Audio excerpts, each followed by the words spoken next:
Good morning, children. So we are back with the same lesson. In the last video, we have done our lesson, the noun and its kinds. So we have completed proper noun, we have completed common nouns, we have done collective nouns, abstract nouns. So all we have done. But a small part was left, and that was countable nouns and uncountable nouns. This is also a very important part. So I have written few things here. I'll just show you what is a countable noun and uncountable nouns. Now, countable nouns. Common nouns are either countable or uncountable. We cannot say that proper nouns are countable or uncountable, because if I want to say Bhopal, I cannot say Bhopals because it's a proper noun. But common nouns like book, we can say books because it's a common noun. So common nouns are either countable or uncountable nouns. So a countable noun is the name of anything that can be counted. So we can count the thing, that is a countable noun. But I'll give you one example also where we can count, but we say that it's an uncountable noun. But we'll revise. A countable noun is the name of anything that can be counted. Like example, book. You can count a book. So you can say a book. So which word have we used before a book? A book. When it is a single book, we say a book. Otherwise, we say the books or the article we use there. Like for cat also. Cat is also a common noun. So it has a plural. So the words which are having their plurals, they are countable nouns. So first thing which you have to remember is the words which have plurals are countable nouns. Like book, cat, basket, king, teacher. All these words, they have a plural. So they are countable nouns. So countable nouns have plural forms. An uncountable noun is the name of anything that can be not counted. So that can be not counted. We cannot count it. I have not written not there. That cannot be counted. Okay, it's correct. Okay. So an uncountable noun is the name of anything that cannot be counted. Example, water. Can we count water? No, we cannot count water. Can we count milk? No. Like oil, like sugar, sand and rice, because they show the quantity. They never show the number. So it is not having a plural. Do we have a plural of water? We never say waters. If we say waters, then it becomes a verb. It is not a noun. So milk, it is also not having a plural. Same thing with oil, sugar, sand and rice. So all these words, they don't have a plural. And if you don't have a plural, it means they are uncountable nouns. So countable nouns take a and an, as I showed you, like a book, an orange, and many before them. Even many word is also there. Like a lion, we say, an owl, we say. But when we want to say, if we want to count and if the word is given there, so which word we are going to? Many books, the books. So this word also is also used for the countable nouns.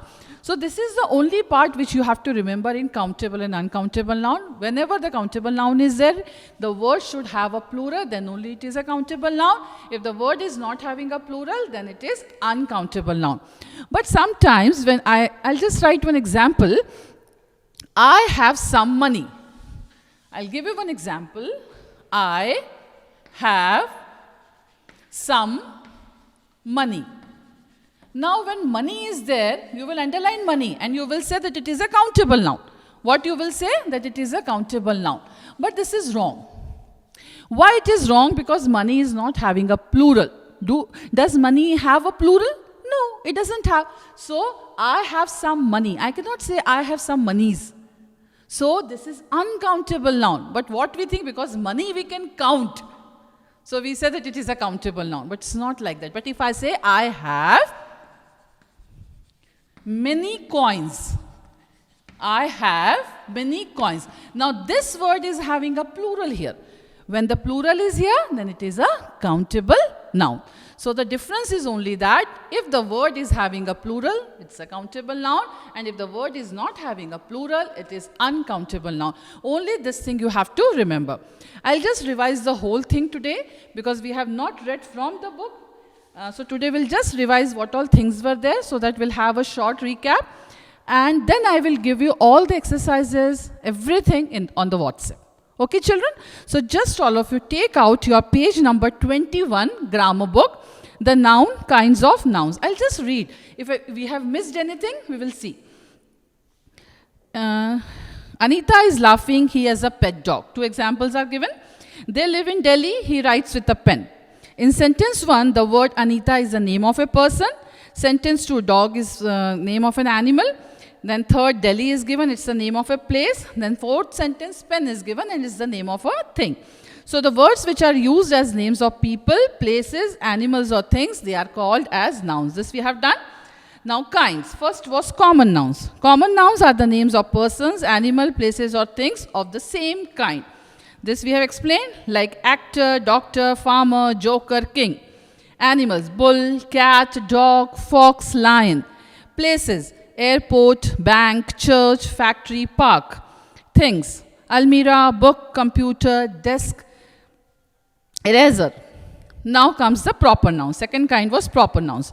Proper nouns are the particular names given to certain common nouns. They always begin with capital letters. So you have to always remember that proper nouns, they always begin with a capital letter.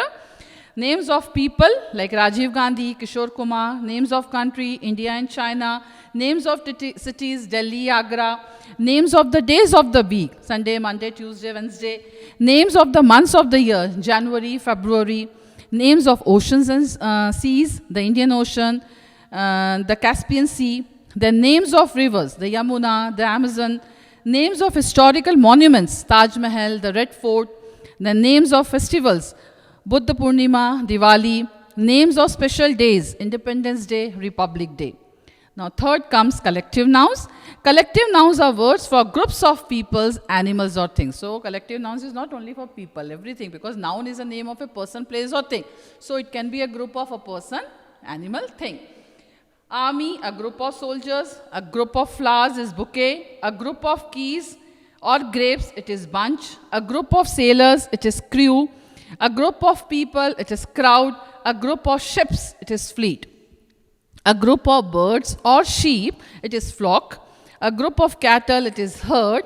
A group of people giving a decision, it is jury. A group of players, team. A group of lions, pride. A group of fish, shoal. This I have given you. Even school also you can say. Now abstract nouns. Abstract nouns are words for feelings that cannot be seen or touched. We have explained everything. So the following are regarded as abstract nouns. The name of quality, mercy, bravery. The name of an action, like smile or cry. The name of a state, health, adulthood. The names of the arts and sciences, grammar, literature. Now comes material nouns. Material nouns are words for the substances from which different objects are prepared. For example, brass, cement, diamond, glass, gold, iron, paper, plastic, silver, stone, so many more.